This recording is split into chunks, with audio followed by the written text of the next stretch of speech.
And welcome to Whiskey Politics. I'm Dave Sussman, your host and purveyor here at Whiskey Politics. Please subscribe and like and do all the things that we ask you to do. If you can support us at PayPal, that would be even better. But you can find us at YouTube, at Ricochet, Apple Podcasts, TuneIn Radio, Google Podcast, and find us on our social media as well, Instagrams as well as Facebook. And you can find me at Twitter at David Sussman. Okay. So, a lot of times people ask me, why do you have certain guests on? And the reason is because whether a guest is divisive or not, I really want to try and get an insight to the person. Doing this for 4 years, one of the things that I've learned, and I've met with so many of our guests in person and had long discussions before, after, and as well, the interviews. I've gotten to know people, and 9 times out of 10, I'm just going to say this, the person that you're seeing screaming in the talking boxes on Fox or CNN, whatever it is, usually that is a character that they play. And, well, listen, Roger Stone is definitely a character. He's been in the body politic for 50 plus years.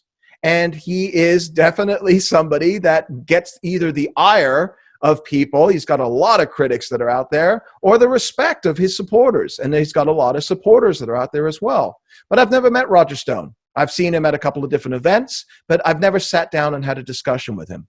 Now, 16 months ago, we were supposed to do that. And just as we were about to start our interview, the attorneys came in screaming, "You got to stop, you got to stop." What happened? Well, the judge in Washington, D.C. put a gag order on Roger Stone. He had to go up to Washington to speak with the judge, meet with the judge, and that gag order took place, started with 40 feet from the court, and then he went home. He put up a couple of posts on Instagram, one that included what many people call a target. I've looked at it, probably shouldn't have tweeted it out or put it out there, with the judge picture in there with a target in the corner or whatever that was. Some people say it was a cross or a plus sign, whatever it may be.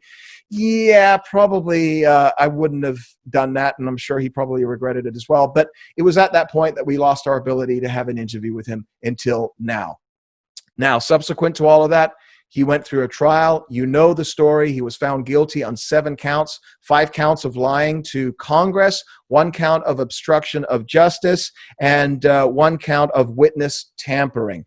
And there's a lot of things that have been said about some of the statements that he made in court in the trial. Some people are saying that he lied. Some other people saying that he didn't lie. I'm going to be asking him about some of those tough questions in our interview, but I also want to get a really good sense of who he is.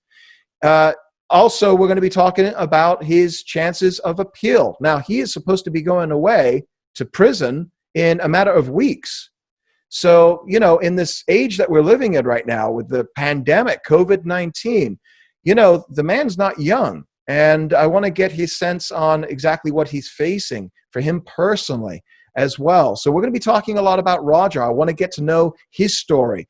Again, he's been involved for 50 years, but this trial, a lot of high-level attorneys, Jonathan Turley, Alan Dershowitz, has suggested that this should be a mistrial because the jury forewoman actually tweeted out negative statements about not only Roger Stone, but Donald Trump, who Roger Stone is a big supporter of. So how is that not a mistrial? Now, he's going away for 40 months, 3 years and 4 months. And so I want to get a sense of who Roger Stone is. Is he different than what we see on the TV, what we've been seeing for years, decades, 5 decades in essence? The documentary that's up on Netflix that everybody should check out, Get Me Roger Stone, I think is the title. Is he a character? Right? And that's one of the things that I really want to get a sense of. So, as you watch this interview, start out thinking about how you feel about him. And in an hour, if you make it through the whole interview, and hopefully you do, let me know if your opinion has changed or what your thoughts are. As I did with an interview that I had about a year ago, you may recall it, Don Blankenship. We got a lot of really nice comments. Well, Don Blankenship was raked over the coals, and I say that ironically, Massey coal, but he was literally dragged through, the muck by the media, by the stand-up comedians, by John Oliver and other people as well. And it wasn't until people actually heard the other side of the coin, his story, that people understand who the person is. Let me know if you feel that way about Roger Stone afterwards. My job here isn't to try and rehabilitate somebody. My job is to really get an understanding. I think there's definitely some nuance, and there's definitely some contradictions that have been made out of Roger Stone's mouth as well. And I'm going to be asking him about this. This is not a softball interview by any stretch, but I do want to get to know him, and I'd love to know what your opinion is after the interview. So pour yourself your favorite drink, sit back and relax and enjoy the Whiskey Politics interview with Roger Stone.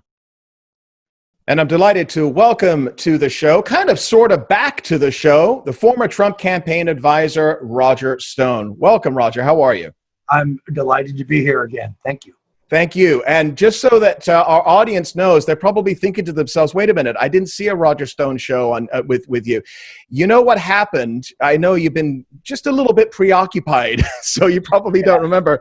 We were originally scheduled to have you on, and we were just about to begin when the attorneys came in and said, stop, stop, stop, we can't do this. You had the judge, Amy Berman Jackson, up in Washington, D.C., institute that first initial gag order in response to that Instagram post that you put up. And yeah, so, I mean, first of all, I think gag orders are unconstitutional. Yeah. Nowhere in the federal law does it say that a defendant in a criminal or a civil case loses their free speech rights. The Instagram posting in question, which many in the crazed mainstream media claimed was a crosshair, has been established to be the logo of the organization that created the image. I actually have an affidavit from one of the grand jury witnesses, who a prosecutor in my case actually said, yeah, we knew it wasn't a crosshair. We knew the whole time. They didn't tell you that at trial, of course. But it caused, an overnight feeding frenzy in the media.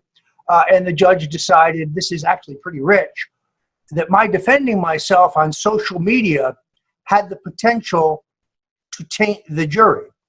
Now, the Washington Post pissing on me every day, the CNN raining a tsunami of falsehood, that of course doesn't affect the jury.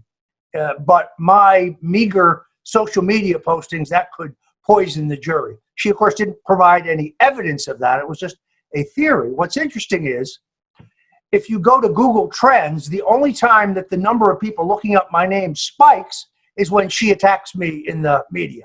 So I would argue that she was the one tainting the jury pool. You're referring to the judge? Yes, correct. Okay. Well, I want to get into the trial in a few moments with you. I also want to talk about the jury, especially the jury for women as well. And we'll get into all of that. But I got to just ask you on the outset, Roger, because, listen, you were found with that jury, you were found guilty of 5 counts of lying to Congress, 1 count of witness tampering, 1 count of obstruction of justice. And Judge Amy Berman Jackson, I think her name was, she sentenced you to 40 months over 3 years in jail, which is to begin in September, I think? Begin June 30th. Oh, my goodness, it's June. Okay, so we're just a couple of weeks away here now. Mm-hmm. We're just a couple of weeks away. So before we talk about all of these issues, I got to ask you, you're not a young man. We're seeing prisons right now releasing prisoners because of the pandemic that we're currently dealing with. When you're away from the media, when you're away from Instagram, when you're away from talking about this, and you're just late at night and it's you and Roger in your own mind falling asleep, where are your thoughts taking you right now? Well, first of all, there's a presumption in your question that I have to address. I've appealed not only my conviction, but I've also appealed the decision by the judge not to vacate my conviction and grant me a new trial based on what is undeniable, egregious misconduct by the jury forewoman.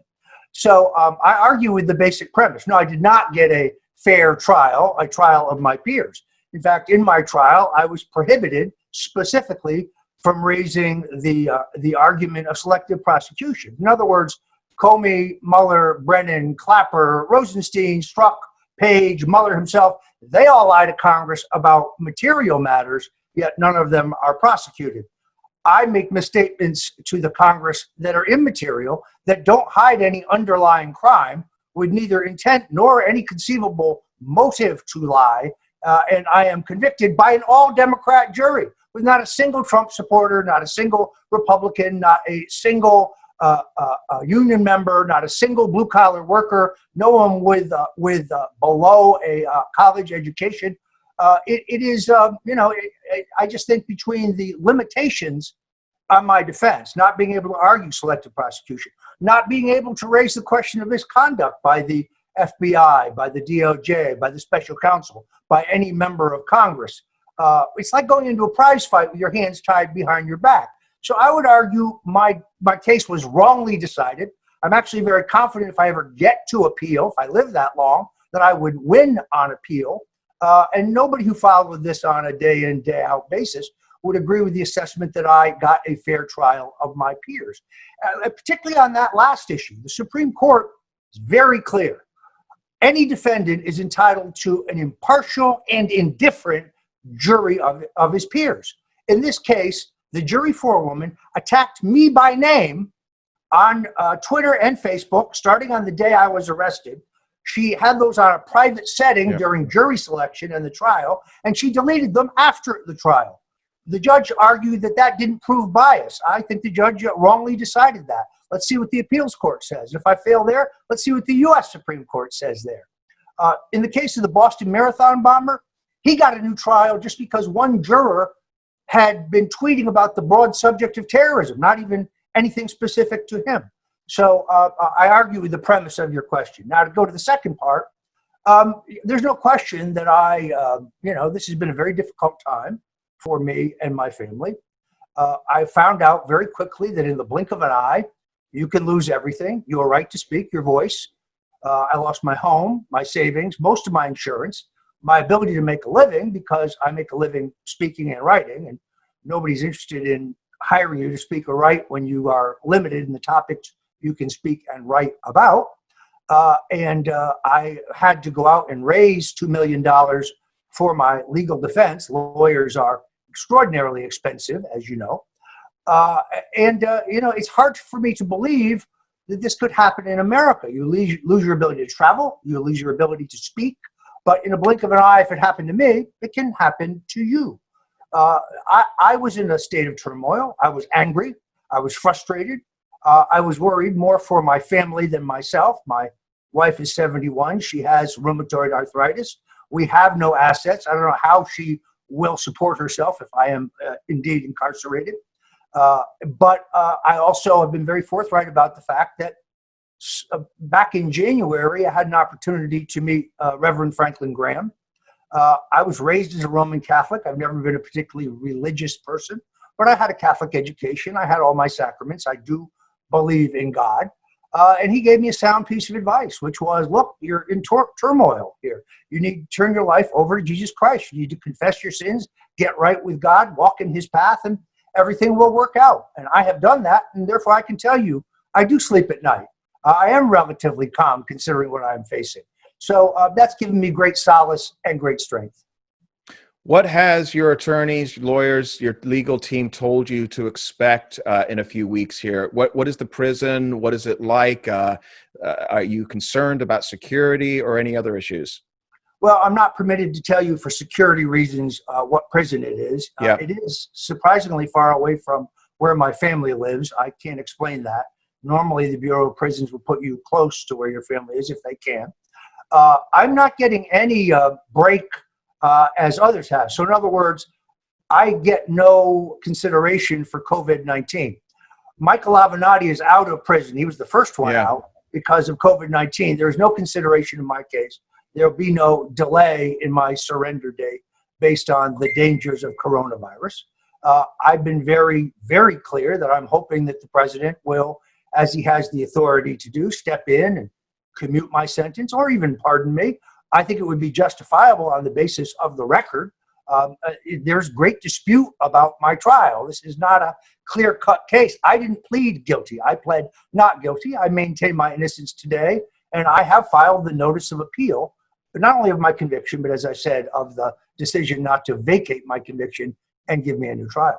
So we'll see what happens. I want to get into the trial in just a few moments, and you've got advocates out there that I guess wouldn't necessarily support you politically, like Jonathan Turley, that says that this was it should be a mistrial at this stage with all the information that we had. But I want to get into that in just a couple of moments. But a lot of people that watch our show, they may, obviously everybody's heard of you, but they may not know your entire story. So if you will, I'd like to go back a little bit with you, because I mean, there's a fascinating documentary that's out there called Roger Stone. I've been familiar with you for years and years, but you go all the way back to Nixon days. You were a college Republican. I've got a kid in college. Most kids in college are liberal. You become conservative as you grow older. Where did your politics come from at such a young age? Well, I had no interest in politics as a young man. As a child, my parents were nominally Republicans, but they were also Roman Catholics, and therefore I suspect my mom secretly voted for Jack Kennedy. I had no interest in politics. They weren't terribly political, but a woman who lived next door to us gave me a copy of the paperback book, The Conscience of a Conservative by Barry Goldwater. And I devoured this book, and I found myself in it, because the things that he believed in, I believed in. Small government, government out of your private life and out of your business, a muscular national defense to deter aggression, not to go around the world looking for problems in foreign wars, low taxes, restraints on spending, stout anti-communism. And that really transfixed me almost immediately. I knew that I no longer wanted to be an actor, which was my earlier preoccupation, that I now wanted to be in politics. Then, of course, I found out that politics is just show business for ugly people. So it kind of worked out. So you got involved with campaigning for Nixon. Obviously, you then, as you grew older, you became a part of the Reagan team and the Reagan campaign. How did that happen? Well, my first campaign as a 12-year-old was Barry Goldwater. I convinced my parents to let me drive across the country with the woman who lived next door, because she was an alternate to the 1964 convention at the Cow Palace in San Francisco. Yeah. And when we got out there, she was able to finagle me a gallery pass. So I got to see this incredible spectacle. And people were standing up and booing at Nelson Rockefeller. And it was really something. Did you hear the speech by Reagan? I did not hear the speech, because it doesn't happen at the 64 convention. The speech happens on television just before the 64 election. But that was at the convention, no? No, he has a 76 convention speech that's very celebrated. That's when Jerry Ford narrowly defeated him for the nomination. In order to unify the party, Ford finally cajoles Reagan to come down to the podium. Reagan gives an incredible speech, and you can see the bubble over the heads of all the delegates saying, "Wow, did we nominate the wrong guy?" I think that's the famous speech that you're referring to. This is the pale pastels speech, as they call it. But in any event, I was a true blue Goldwaterite. I also was completely unrealistic. So I thought Barry would win. You could obviously see that Lyndon Johnson was a crook, and the Bobby Baker scandal, the Billy Sol Estes scandal, and so on. So I was crushed when Goldwater lost. I wore Goldwater button to school, and I had bumper stickers on my bicycle, the whole thing. But then, as a result of that experience, I started looking into the 1960 election. And I realized that good old Barry had been a pretty cranky candidate, that he'd done a lot of things in the course of the election which had helped make victory impossible, advocating the use of nuclear weapons in Vietnam to defoliate the jungles, making Social Security voluntary when he was in Florida, selling the TVA when he was in Tennessee. And I began to realize that Richard Nixon had all the pluses of Goldwater, but he was far more pragmatic. And therefore, I began studying the 1960 election. I became convinced that the 1960 election had been stolen from Nixon. I would later write a book documenting that. And therefore, I wrote to Nixon, who was in exile in New York City, practicing law, and basically said, they cheated you. If you ever run again, I'd like to be involved. He, of course, didn't know that I was 14 years old at the time. So I think he assumed that I was an adult. That my letter must have gone on file, because in 1967, I got a phone call from John Whitaker, who was an assistant to Nixon, asking me whether I was still interested and seeing if I would come to New York City for an interview. So I took the train from suburban Connecticut into New York City. They were kind of surprised when I showed up because I think they were expecting a young man. I was at that point, I guess, 16. And they said, well, you really want to be involved? What do you want to do? And I said, I'm prepared to do anything. So I basically became a gopher for John Mitchell. My job was to take packages across town or go out and get coffee or, any multitude of really mundane things. But sitting outside the door of his office, I saw all the giants of the Republican Party and the culture at the time. Everett Dirksen, Tom Dewey, Billy Graham, George Romney, Mitt Romney's father, Bill Scranton, the governor of Pennsylvania, Barry Goldwater, Strom Thurmond, Bill Buckley. It was a very heady thing for a kid my age. And that's how I got started with Nixon. I want to just do a kind of a side note right now, because you were there in 68. There's a lot of parallels between 68 and 2020. Riots and civil unrest, a presidential election, a law and order candidate. Do you see that those parallels? You were there in 68. I do see those parallels, but we also have to recognize that the makeup of the country has changed very, very substantially since 1968. Until the COVID virus, I would have compared this year's election a bit more to 1972, when you had an incumbent who was still controversial running for re-election, and it appeared that Bernie Sanders, who would be the George McGovern of his day, was going to be the nominee. I think COVID specifically, because of its destruction of the economy, changes all that, and therefore you're probably right. This is probably more like 1968. You also, however, have a number of other substantial differences. In 1968, we had one monolithic media, 3 TV networks, no national newspapers really, but the national news magazines, Newsweek, Time, Life, Look, they had enormous influence. They're not even with us anymore. They're going out of business. Yeah. They're going out of business, essentially. Yeah. And you have a more diverse and more democratized small d media.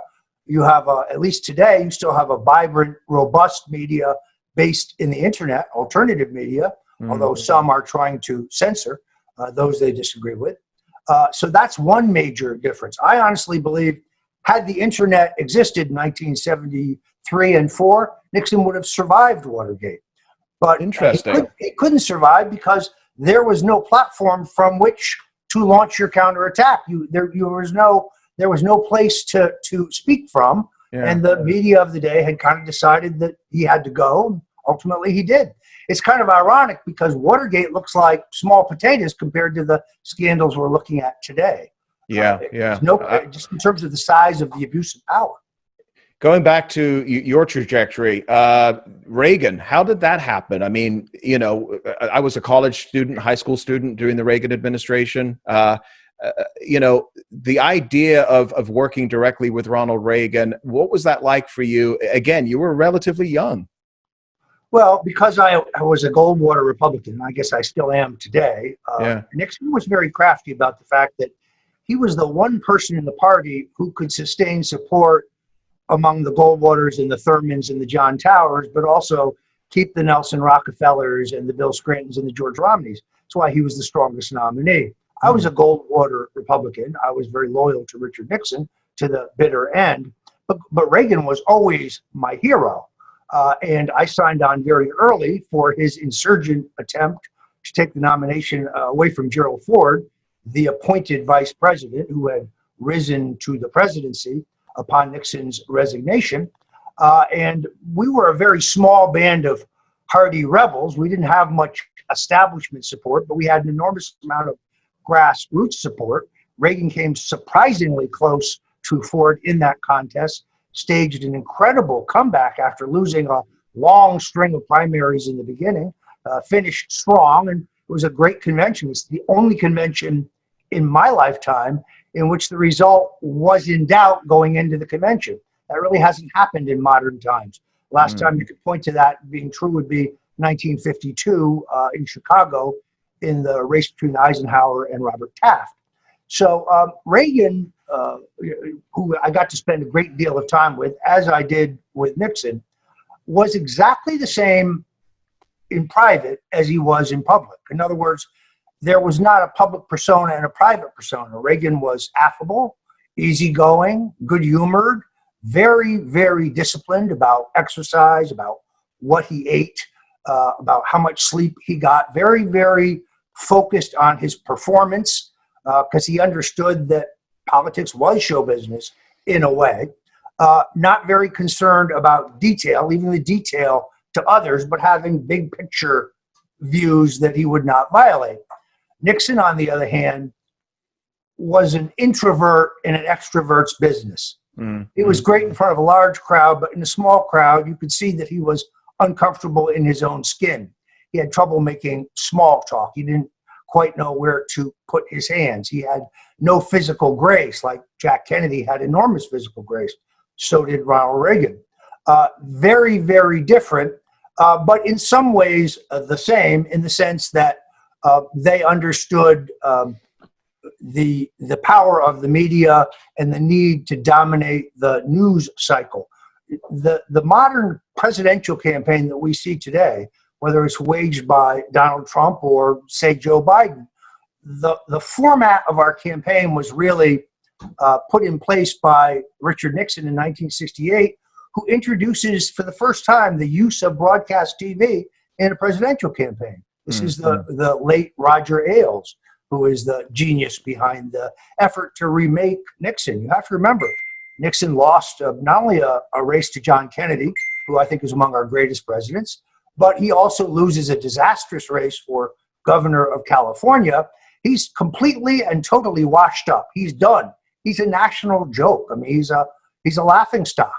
But the murder of John Kennedy, the murder of Robert Kennedy, the murder of Martin Luther King, and the Vietnam War and the riots in the streets combine in a very strange way to breathe life back into the political prospects of one Richard M. Nixon. Yeah, it's an incredible historical year when you take a look at 68. Again, you referred to the assassinations. We had 2 that year alone, plus the riots and the civil unrest.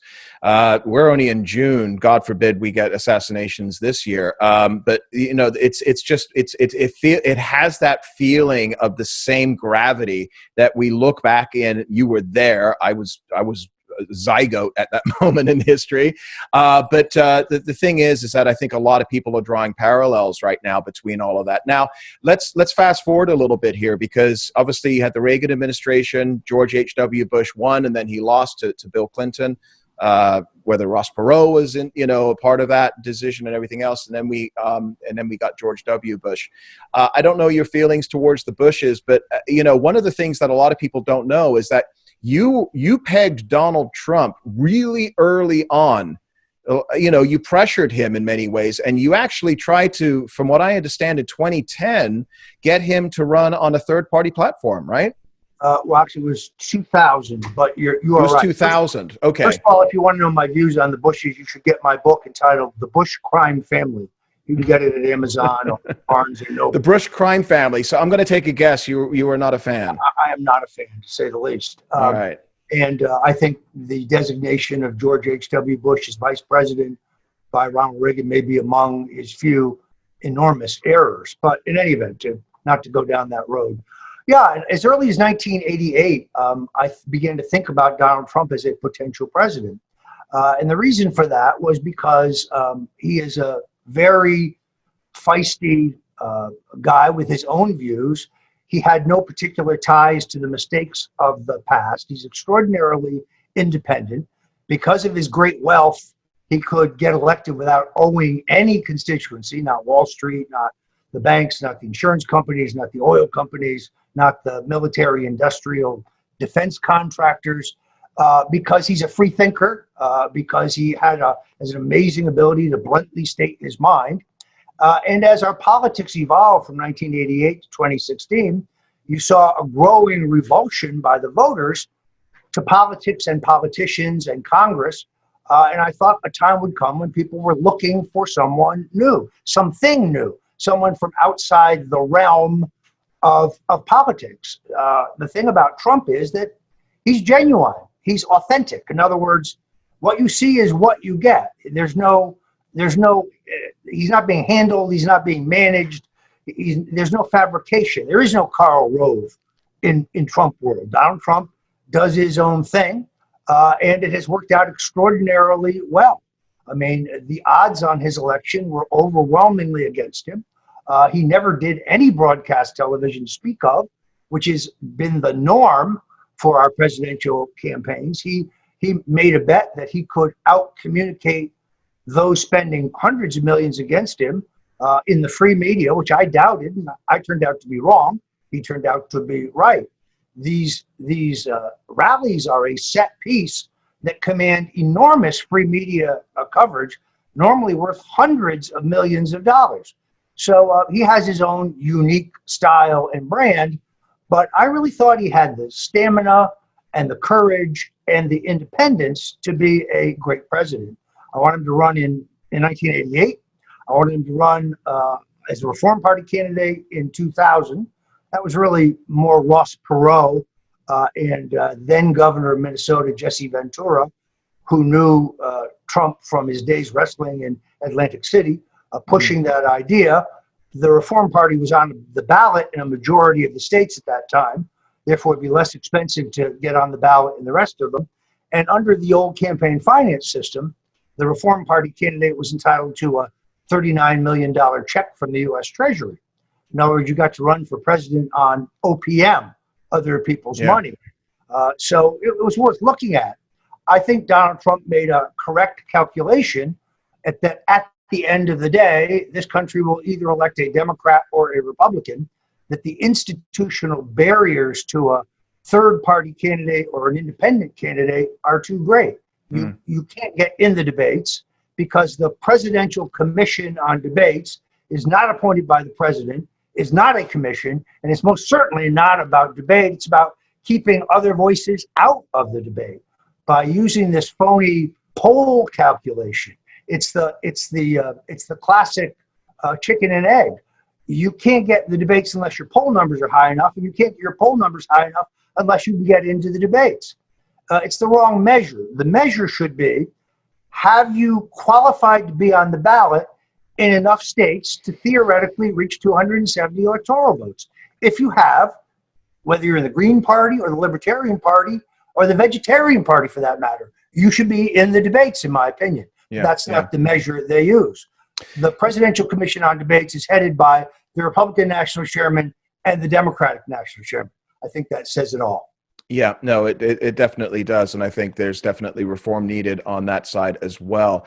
So you've been obviously a big fan of Donald Trump's for 35 plus years. And, you know, he obviously took a look at the Obama administration, became a very vocal critic of the Obama administration using his Twitter account. And then when he ran, everybody thought it was a joke. You were a campaign advisor back in 2015, 2016. And I want to go into that period because that has led to the trial and everything else subsequent to that. So right before we get into that, it's now 4 years later. We've got a campaign in the middle of an unprecedented crisis, the pandemic. We're seeing the economy impacted by it. We're seeing civil unrest, which a lot of people believe has been intertwined with the pandemic, and it was a fuse that many were looking to light. But with that being said, if you were in his inner circle today and you could walk into the Oval Office, what are the 2 or 3 things that you would recommend Donald Trump do for the election that he may or may not be doing right at this moment? Well, of course, if I told you that, I'd be telling the Democrats right now. So I want to be a little careful in choosing my words. First of all, I want to say that in politics, a week is a lifetime. And there is no reason whatsoever to panic based on some of the polling that we're seeing, because we've seen just in the last month how quickly things have changed. Yeah. Just a few days ago, you couldn't go outside without a mask. Now it's perfectly okay to go outside without a mask as long as you're protesting against Donald Trump. Doesn't make much sense to me. So you've had the Russian collusion fake narrative, that failed. Then you had the hastily pasted together Ukrainian coup, that didn't work. Then you had COVID-19, which I take seriously. I mean, I think it's a real serious danger, but you have to admit that the projections didn't come out anywhere near where we feared they might. But we did destroy our economy over it. And then we immediately pivoted into unrest based on the injustice done to George Floyd. I have been a critic of the criminal justice system for a long time. I've been writing against, marching against, speaking against the war on drugs because it is an ignominious, racist, economic, and social failure. It's not working. And I think that drug abuse is a public health problem, not a criminal justice problem. I'm not talking about drug dealers. You're for legalization, right? Across the board. I have been for many years. Yes. Because I just don't think cannabis is more dangerous than alcohol, and we license and sell and tax alcohol. So I do think that the politics has an enormous volatility at this point, that things can change very dramatically and very quickly.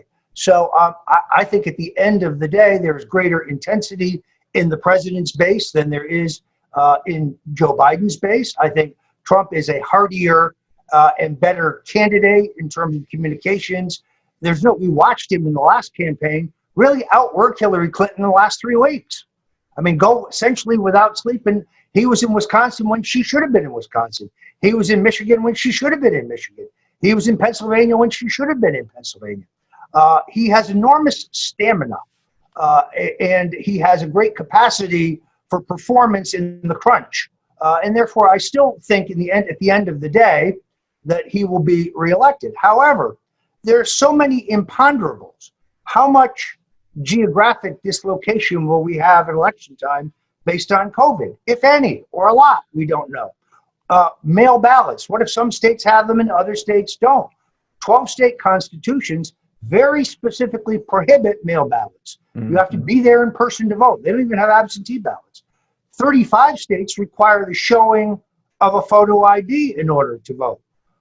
Federal law does not just trump state constitutions and state laws in this area. So even if both houses of Congress were to pass some mail-in ballot system, it would immediately get challenged in the courts by the individual states. And therefore, do we end up with a patchwork where in some states voting is the same as it was in 2016? People go to polling places and so on, but they still have early voting like they have in Florida. In Florida now, more than 50% of the people have already voted by election day in our early voting. So that means that you have to affect the electorate earlier in the campaign. There's no such thing as bringing it to a crescendo at the end because half the people will have already voted by then. Roger, I get and understand why you don't want to give up your, well, you refer to yourself as a dirty trickster in politics, so I guess some of your tricks, right? Now wait a minute. Let's stop there. You don't? That wasn't you? I'm just tired of reading this. Self-proclaimed dirty trickster. Show me the clip. Show me the interview. I've never called myself that. You didn't? I've admitted that others call me that. I got the LA Times to print a retraction, but you can go see it in 1,000 articles. Self-described, self-proclaimed. No, I never called myself that. I did admit that other people call me that, but I've always had the same rule. I'm prepared to do anything necessary to elect my candidate, short of breaking the law. And I didn't do that in 2016, and I've never done that, and I don't plan to do that. To go back to your question, I'll give you an honest answer. Who is the candidate for president who has incarcerated more black people than anyone else who ran for president in 2016? Yeah, Biden's going to have a serious problem with that. That would be Joe Biden. Yeah, Joe Biden is the father, the author, as the chairman of the Senate Judiciary Committee of the 1994 crime bill. That is the bill which requires harsh mandatory penalties where a judge has no discretion for the first-time nonviolent offense of small amounts of drugs for personal use. Now, the war on drugs was started by Richard Nixon. It's his biggest single mistake. I've written it in 2 books, in multiple articles. I've spoken about it, so there's no hypocrisy here on my part. It was turbocharged by Bill Clinton and more specifically Joe Biden, who used to refer to it as the Biden bill. Mm-hmm. And he doesn't even to this day admit that literally millions of people, overwhelmingly poor people and black people, have been incarcerated deep in the bowels of our penal system with incredibly long sentences for what is in essence a non-violent crime. I think that drug abuse is a public health issue, not a criminal justice issue. But the war on drugs, as turbocharged by Joe Biden, has destroyed lives, destroyed families, rehabilitates no one. And if you're a conservative, it's cost taxpayers millions, if at this point probably billions of dollars to incarcerate people who are not a danger to society, who are not violent. So I think Joe Biden has to wear that. Now let's contrast it with Donald Trump's position. He is the father of the Second Chance Act. There are actually people of color getting out of prison and continuing to get out of prison who were trapped there by the 1994 crime bill and getting a second chance at life. It is one of the greatest things that I think Trump has done.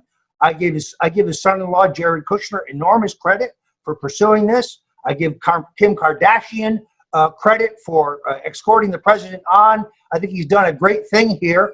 I'm not talking about releasing rapists and murderers and armed robbers. I'm talking about releasing people who were convicted of the nonviolent crime of possession.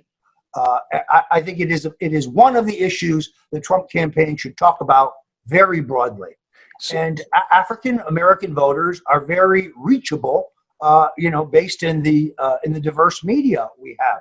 Every major city has several urban radio stations. They're not inexpensive, but they have extraordinary reach. The Republicans' giant mistake for 30 years was writing off huge swaths of the electorate. I think that's a mistake. Well, it's interesting that you brought this up because obviously the time that we're in right now with Black Lives Matter and the riots and the protests, the peaceful protests as well. It's interesting to me because we're still seeing polls coming out. Rasmussen's latest one was 40% support from the Black community for this president. I don't know how that converts to votes, but I would assume that he's going to get higher than the 8% that he got in 2016. So are you suggesting that his reelection goes through the inner cities? Well, let me put it another way. In 2016, he runs 3 points better than Mitt Romney in the city of Detroit in the African-American precincts. Mm-hmm. He runs 2 points better than Mitt Romney in Milwaukee in the African-American precincts. He runs almost 6 points better than Mitt Romney in the city of Philadelphia. Now, he wins those three states by tiny margins, 10,000 votes in Michigan. I think it was 9 in Wisconsin, little greater in Pennsylvania. So you could make the argument that just that incremental increase over the previous Republican candidate was the difference between victory and defeat. Will he get a majority of the African-American vote? No. It is now a habitually Democratic constituency. That has changed over time. 1932, more African-Americans voted for Herbert Hoover than Franklin Roosevelt. The New Deal changed all of that. Mm-hmm. Then Eisenhower got almost 40% of the African-American vote, but he was a war hero. Even in 1960, against the great John F. Kennedy, Nixon still got a third of the African-American vote. Then through the 70s, it became a more monolithically Democratic vote, and Republican candidates didn't spend any time in that community, a giant mistake in my opinion. I've always considered myself more of a Jack Kemp or Tom Kaine Republican. I think that we should go back to our roots as the party of freedom, as the party of emancipation, as the party of civil rights.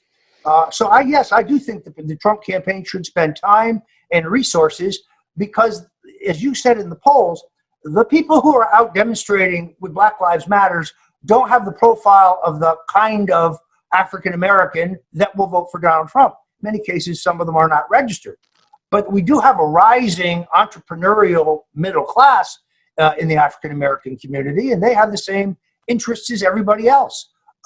Economic opportunity, safer schools and better schools for their kids, safe neighborhoods, a chance to own a slice of the American pie.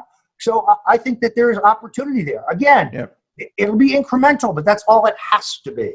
Roger, should Donald Trump have sat down in the Oval Office at the Resolute desk last week and had addressed the nation during the peak of the riots? I'm not going to second guess the President of the United States. I was interested to see the controversy over Attorney General Barr's comments that the Justice Department has evidence of outside agitation. I think you have to separate those who are legitimately protesting the treatment of George Floyd, who I agree with, who I would stand with, because the state of Minnesota should have slapped those cops with much tougher. Absolutely. We're all in agreement. Outrageous. I mean, and I watched that video several times. This cop looks like he's enjoying himself. That's not a political issue. We're all in agreement. But I think others exploit it who are not really there over the outrage of police brutality, who are there because they're for anarchy. And I do think that from this, we're in a situation in which the president has an obligation to restore order. Yeah. Now, I think he showed enormous restraint because he has the authority to call out the army, has not done that. And I'm hoping that things will settle down and we'll get back to a safer environment. But I'm not going to second guess the president. Let's go back to the trial. I appreciate, all of your input. I look at having an interview with you as somebody that, quite frankly, you're in the middle of all of this. You're in the middle of history, and you've got your critics and you've got your supporters that are out there. I'm just looking to understand things. And so the questions that I ask come from a place of trying to get a good perspective so that our viewers can understand things as well. So when we take a look at the trial, we go back to some of the comments that have been made by your critics over the years as well. That's all kind of part and parcel of this. So before the trial even happened, what made the news was that there was a raid on your home. And CNN, Correspondents Association, is giving CNN an award for their coverage of the raid on your home, where the FBI came in with guns at dawn, as if you were a drug lord from Colombia.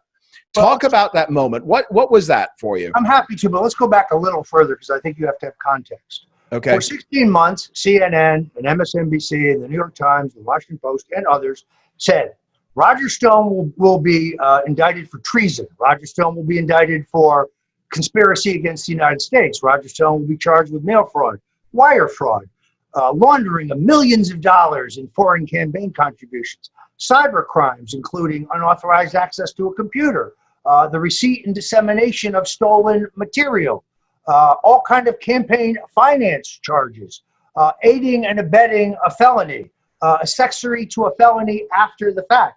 These things were all leaked from the special counsel's office. They got big play.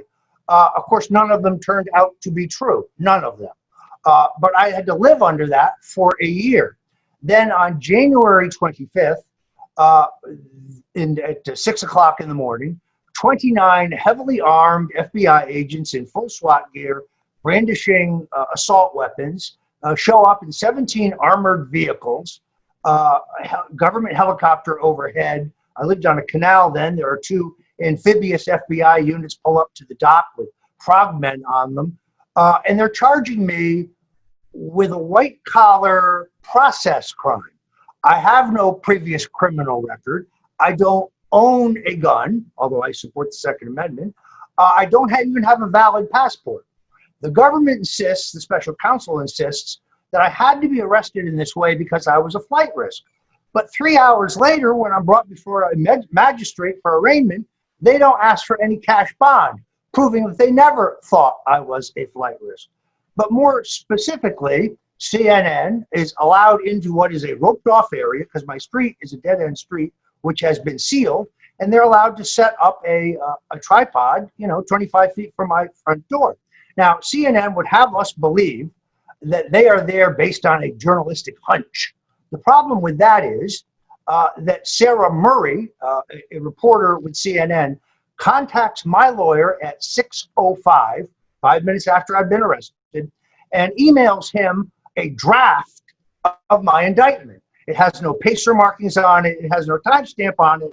It has no evidence that it came out of the court system, which it couldn't have because my indictment wasn't unsealed until 9:30 that morning. So it's a sealed document. Absolute proof that CNN has advance notice of my arrest. And she knew about it before my lawyer was informed.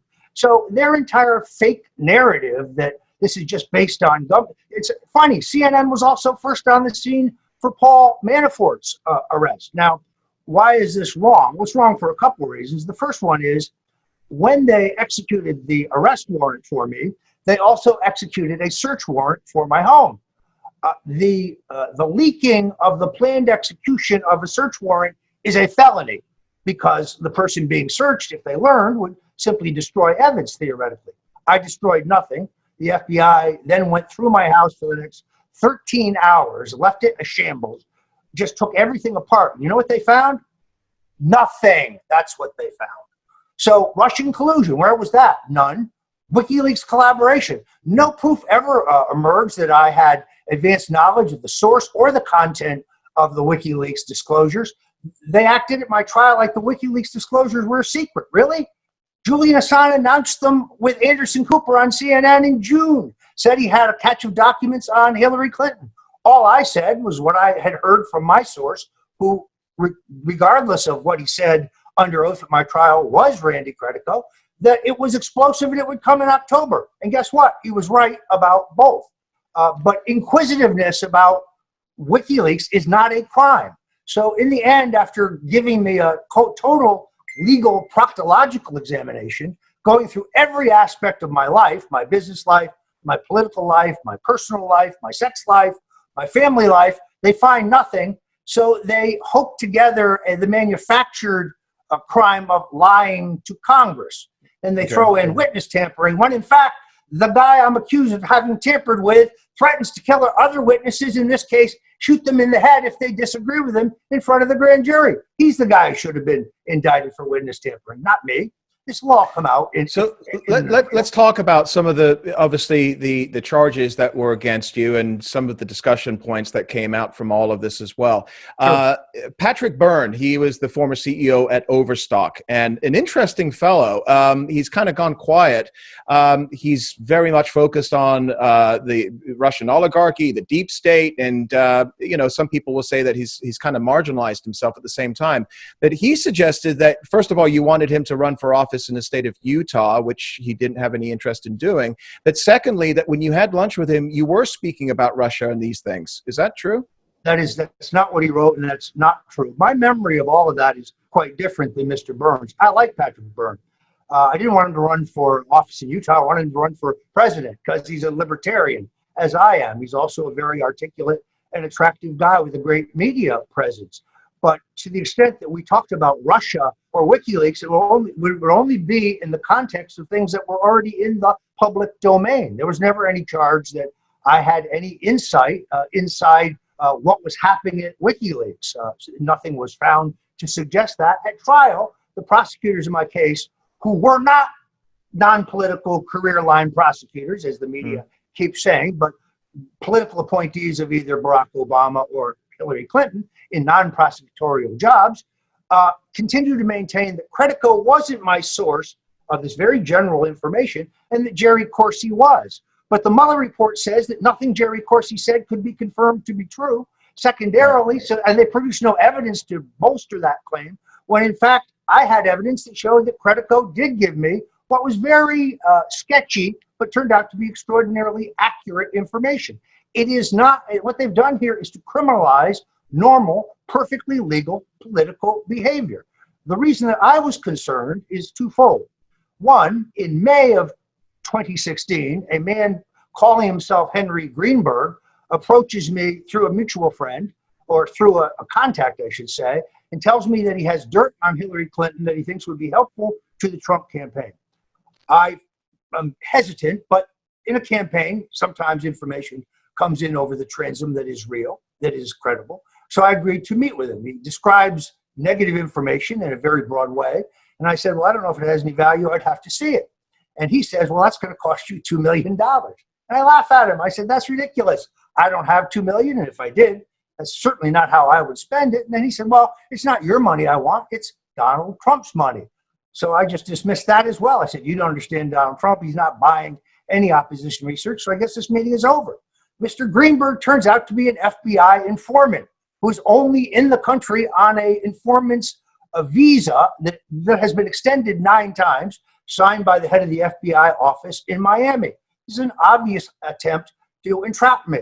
Guess what? Never comes up in the Mueller's, in my trial. I'm never charged with meeting with this ethnic Russian. They don't want to talk about who Henry Greenberg really is. In fact, in the Mueller report, we don't use his real name, which they're well aware of.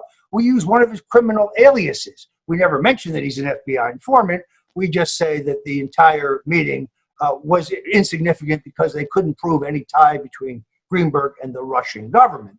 So when I learned that Patrick Byrne came forward and said that he was the FBI's handler for Maria Butina, that was a concern to me. Just to be clear, Patrick Byrne contacted me. I didn't contact him, through a mutual friend, to ask me if I would speak out in Utah. I had a terrific time. I think very highly of him. But I had to pause and wonder, when he was working for them on Ms. Butina, was he also working on me? I don't know that he was. I also don't, and he says he wasn't, and I'll take him at his word. But does it matter whether there were one or two attempts to entrap me? This is happening at the same time that Carter Page and George Papadopoulos are being approached by Russian moles. And it's significant because the intelligence services cannot use a human asset prior to the formal opening of an investigation. And their investigation to alleged ties between Russia and the Trump campaign doesn't start until June. And yet this gentleman, Greenberg, not his real name, is approaching me in May. I want to get to the trial here in just a second, but first I want to refer to what Judge Amy Berman Jackson suggested doing, a rather lengthy speech during your sentencing hearing. I mean, she spoke for what, 30, 40 minutes or something? 45 minutes to be exact. And, 45 minutes, which is incredible. So she obviously was invested in this case, and this is the woman that gave you that gag order originally as well. So there's 2 points that I just want to bring out of this long meandering speech. The first one is that she said that the Republican House Investigative Committee said that your testimony should be investigated. So she's putting kind of the onus on the Republicans were the ones... Categorically false among the other false things she said. She also said there was nothing phony about the Mueller investigation. I guess we found out differently about that. Well, Rosenstein this week, I mean, validated a lot of that. And then additionally, she said that I was convicted of covering up for Donald Trump, which is not what I was charged with and not what I was convicted of. So she made a statement about the Republican House. Why is she wrong? What exactly happened there? You can actually read a quote from Devin Nunes or go back and read their actual report. They found nothing that I said troubling. And had I answered any of the questions differently, it would not have changed the course of the investigation. But they didn't say that it should be investigated? No, they most certainly did not. There was no referral by the majority. Now, the Democrats on the committee, the ones who broke House rules to leak my testimony to Robert Mueller and broke House rules to talk about my classified testimony, which, by the way, under those rules, I should have been entitled to a transcript immediately, but I had to fight to get a transcript of my own testimony once Adam Schiff became chairman. There was never any suggestion by the full committee that I should be investigated or referred. Okay. Go ahead. She also said that you inserted yourself in the 2016 campaign by falsely stating that you knew what WikiLeaks was going to do with Hillary's emails. What happened there? I mean, you had communicated. Categorically false. I never made any such claim. But you said to Congress that you were in touch with WikiLeaks, right? No, I did not say that to Congress. I had an exchange with a WikiLeaks spokesperson on Twitter direct message, which I supplied to the committee. It's innocuous. There's no evidence within that. But that's being in touch. I'm sorry. That is being in touch with somebody at WikiLeaks. Is it really? Are they verified? How do you know? How many WikiLeaks were on? Well, you just said that you were having direct messages with them. Right, and they're innocuous in their content. So it proves what? The question was, did you receive anything from them? Did you give anything to them? Did you pass anything on from them? The answer to all that is no. By the way, it's not illegal to have communication with them. So why would you lie about it? And I didn't, to be clear. Okay, so I guess it's kind of like your perception of what communication really means. But there was communication, though. Which was fully disclosed. What's the point? Such communication is not illegal and was disclosed to the committee. It was not among the charges, by the way. No, I understand that. No, where the communications come in is, did you have communications with anybody in the Trump campaign regarding WikiLeaks? And I did. There's an email exchange between Steve Bannon and I discussing articles in that morning's newspaper. Relevance is what? What was I hiding? Let's be very clear. If you take Mr. Bannon's sworn testimony before the House Intelligence Committee and his sworn testimony at my trial, he either perjured himself before the House or he perjured himself at my trial. Which one is it? Which one is it? It's one or the other. So I would argue that the prosecutors in this case, and I will ultimately prove this, they not only leaked illegally, but they suborned perjury by every single one of their witnesses. Every one of them. Do you know Julian Assange? I do not.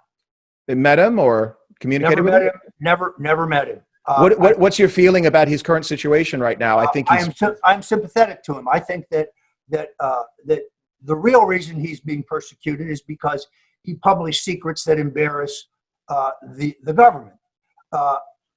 Using the Pentagon Papers Supreme Court case, if you're going to prosecute Assange for that, you'd have to prosecute the New York Times, the Washington Post, the Wall Street Journal, and so on. Yeah. So they've accused him, instead of being involved in a hacking, where I don't think that's really accurate. It's an excuse. I think that when you start prosecuting journalists who are publishing things that are not disputed to be false or inauthentic, unlike the New York Times, nothing produced by Wikileaks has ever been questioned in terms of its authenticity or its accuracy. All my liberal friends loved WikiLeaks when it was the George W. Bush administration. He was embarrassing. It was only when he started embarrassing the Clintons that we decided that he was a Russian agent, for which there is no evidence whatsoever. Gotcha. Last couple of questions for you, because I know you have a heart out here. The jury forewoman attacked you and President Trump on her social media. Judge, for whatever reason, said that that's not an issue. Jonathan Turley, constitutional attorney, said that you should be entitled to a new trial, that there's obviously somebody there that has motive to see you go away. Is this going to be, this is obviously part of your appeal, I would assume. What are you hearing about this? We have a specific appeal around that issue. It was the judge's contention during jury selection and during the trial and after the trial that the fact that one was an active Democrat hostile to Donald Trump did not eliminate your ability to be objective as a juror. That may be the law. It would be pretending my trial was a non-political trial. I think it makes no sense, but she may technically be right. But it's not the juror's bias against Donald Trump. It's her bias against me. She attacked me specifically on Twitter. Now, she did say in one of her posts that Donald Trump's a racist and all of his supporters are racist. Well, I'm a supporter. Therefore, it would mean that she's a racist. The judge actually said, well, there's no reason to believe that the juror knew that Roger Stone was a supporter of Donald Trump prior to her being selected as a juror. This woman ran for Congress in Tennessee. She's a political activist. Believe me, she knew exactly who I was. I think she dissembled during voir dire about her knowledge of my case.